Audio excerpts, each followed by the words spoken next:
Hi hello welcome back to my YouTube channel. അപ്പോൾ ഇന്നത്തെ video എന്ന് പറഞ്ഞാൽ ഓണത്തിനൊക്കെ ഉണ്ടാക്കാൻ പറ്റിയ അടിപൊളി പച്ചടിയുടെ വീഡിയോ ആണ്.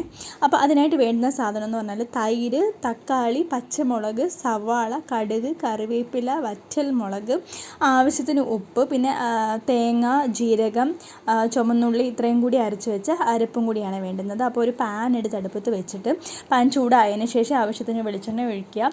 സവാള, തക്കാളി, പച്ചമുളക് ഇത്രയിട്ട് നന്നായിട്ട് വഴറ്റണം കേട്ടോ.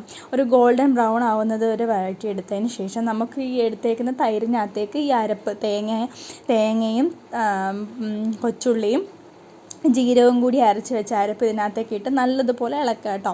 ഇളക്കിയതിന് ശേഷം നമ്മളുടെ ഈ തക്കാളി, സവാള, പച്ചമുളക് എല്ലാം കൂടി ഇട്ട് വഴറ്റിയതും കൂടി ഈ തൈരിനകത്തേക്ക് ഇട്ടിട്ട് നല്ലതുപോലെ മിക്സ് ചെയ്യണം കേട്ടോ. ആവശ്യത്തിന് ഉപ്പ് ഇട്ടിട്ട് നല്ലതുപോലെ മിക്സ് ചെയ്തതിന് ശേഷം നമ്മളൊരു വേറൊരു പാൻ എടുത്തിട്ട് അടുപ്പിൽ വെച്ചിട്ട് പാൻ ചൂടായതിന് ശേഷം വെളിച്ചെണ്ണ ഒഴിച്ച് കടുക്, കറിവേപ്പില, വറ്റൽ മുളക്, ചുമന്നുള്ളി ഇത്രയും കൂടി ഇട്ടൊന്ന് മൂപ്പിച്ച് കടുക് പൊട്ടുമ്പോഴത്തേക്ക് നമുക്ക് ഈ കടുക് വറുത്തത് ഇതിനകത്തേക്ക് ഒഴിച്ചു കൊടുക്കാം കേട്ടോ. അപ്പോഴത്തേക്ക് നമ്മുടെ അടിപൊളി സദ്യ സ്റ്റൈൽ പച്ചടി ഇവിടെ റെഡി ആയി കഴിഞ്ഞിട്ടുണ്ട്. അപ്പം എല്ലാവരും ഒന്ന് ട്രൈ ചെയ്ത് നോക്കുക ഈ ഓണത്തിന്. അപ്പം അത്രയേ ഉള്ളൂ കേട്ടോ.